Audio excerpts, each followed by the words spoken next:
Hi everyone, my name is Amber from Nassau English School London and I'm here to do your Instagram live English class.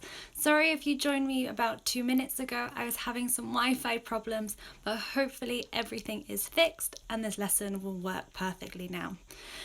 So today we're going to be looking at the future simple tense. If you have any questions, please put them below. As always, it's lovely to see lots of you and I hope you're ready to start our live Instagram lesson. Okay, so as I said, we're going to be looking at the future simple tense. This is using will. Just bring it up here. Okay. In English, it's very easy to speak in the future or to talk about the future. There are not very many irregulars. However, you do need to learn the structure to get it correct. So we're going to look at how to talk using the future simple in a positive, a negative, and a question form. Okay, so we normally use the future simple for obviously to talk about events in the future, to make predictions, and to make promises. If we think about predictions, maybe we're talking about what the weather will be like tomorrow. This is a prediction. We do not know, but we are talking about the future. And the same for promises, when you tell a friend or family that you are going to do something. Okay. So this is our structure for an affirmative sentence or a positive sentence. Sorry. So you have your subject plus will plus your infinitive verb. So your subject pronoun is I, he, she, we, they, it, you, for example. And your infinitive verb is your base form of your verb, like go, stay, play. Okay, let's have a look at some of these. Okay, so as I said, you would have your subject plus will, I will, he will, she will, we will, you will, they will, it will, plus your infinitive verb or your base verb. So some examples are, I will play football. I can't see. He will go to Spain. She will make dinner. We will watch TV. Okay, subject plus will plus infinitive verb. This is the basic structure for a positive future simple sentence. Okay, so this is the basic structure for your sentence. However, in English, we often use contractions to make these sentences faster to say. Okay, so contractions are when we have two words that we put together. So I will becomes I'll, he will becomes he'll, she will becomes she'll, and we will becomes will. Okay, we use these to speak much faster and to get the information across. So you might notice it's very hard for me to say these contractions slowly. I'm trying for you so you can hear them, but it's not normal for a native English speaker to say these slowly. Okay, so to repeat, we have I will, I'll, he will, he'll, she will, she'll, we will, will. Okay, these are your contractions. You also have you will, you'll, they will, they'll, and it will. We don't have a contraction for this. We don't use it. Okay, so your contractions we use for informal writing and informal speech. So if you're talking to friends and family, you can use these. And again, if you're writing informally, so to friends or family. For formal writing, we don't use these. Okay, if you use these in your speech, you are going to sound more like a native speaker.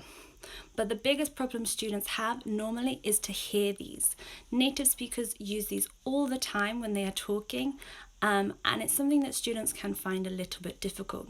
So my advice to you is to practice this, practice saying it, and practice listening as much as possible. Let's look at some example sentences using these contractions. Okay, so you've got I'll go to the shop, he'll play basketball, she'll win the game. Okay, I'll go to the shop, he'll play basketball, she'll win the game. Those two words, I will, I'll, he will, he'll, she will, she'll. Okay, these are your contractions.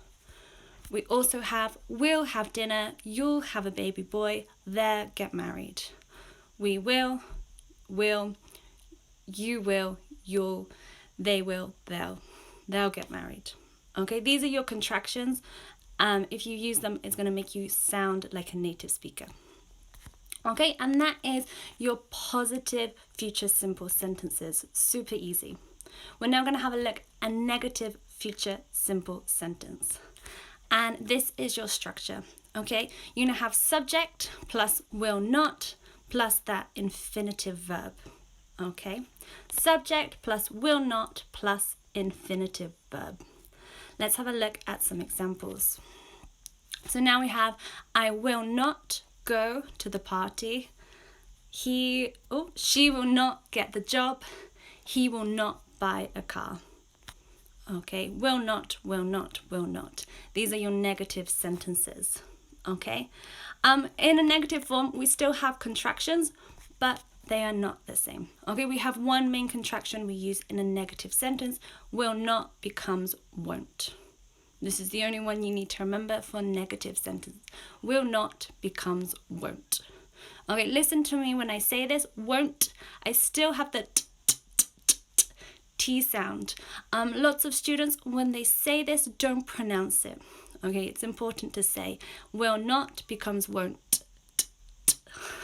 Okay, let's look at some example sentences. So you have, I won't go to the party. He won't get a job. She won't buy a car. Okay, will not becomes won't, won't, won't. Okay, again, you need to practice this to make sure you're saying it correctly, and also practice listening so that you can hear it when talking to native speakers.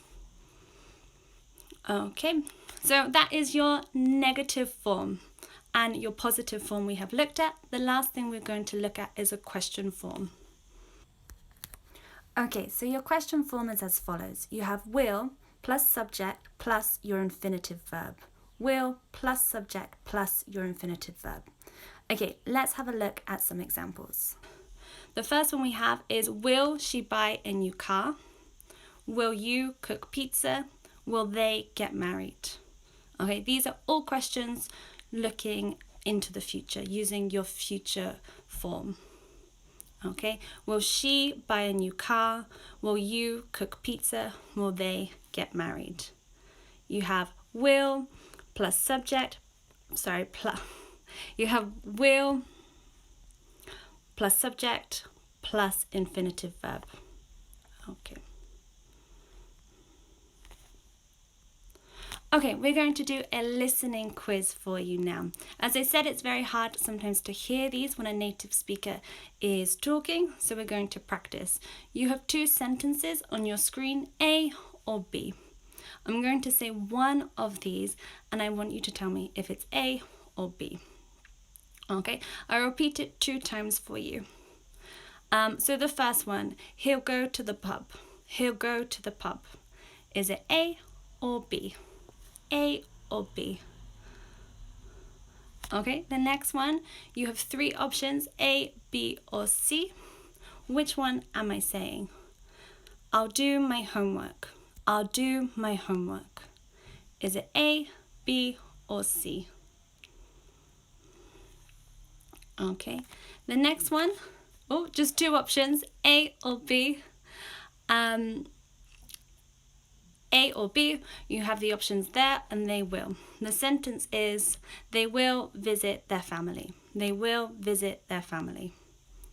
Okay, and the final one, A or B, and your sentence is, it will rain tomorrow. It will rain tomorrow. Okay, is it A or B? It will rain tomorrow. Okay, so let's have a look to see if you are correct. For the first one, the answer was B, he'll go to the pub. He'll go to the pub. The next one, you had 3 options. The answer was A, I'll do my homework. I'll do my homework. Okay, the next one was B. They will visit their family. They will visit their family. And finally, the last one, the answer was A. Okay, it will rain tomorrow. Remember, there is no contraction for it will. We don't use this in English. Okay guys, that is today's class. Again, sorry for the beginning of this video that there were some problems with my Wi-Fi. But thank you for joining me today, and I'll see you on Friday for the next English class. Any questions you have, please send them to me. As always, thank you for joining. It was lovely to see you all. Have a fantastic rest of your day.